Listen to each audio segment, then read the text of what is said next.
Hello, welcome back. Okay, this video is going to go into a cutoff with a slide out. Okay, cutoff with a slide out. Remember, these whips are very similar in the endings, but the beginning is what defines them from jacket, now the cutoff. Okay, so it's a cutoff with a slide out. Ready?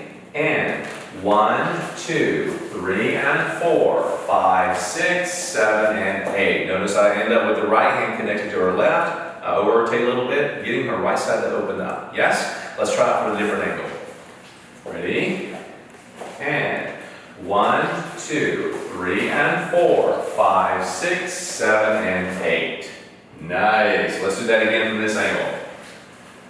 Ready? And 1, 2, 3, and 4, 5, 6, 7, and 8. Cool. So you see how this is working for you, yes? So take your time. One thing is about trying not to force something, just allow it to go through by asking her through your leads, okay? And again, once more, go through your private lesson style videos, because this gives you a little bit of synopsis of what it is you need to do, but that really gives you a lot more content on what to do and what not to do, yes? So, go practice, come on back, and learn another pattern.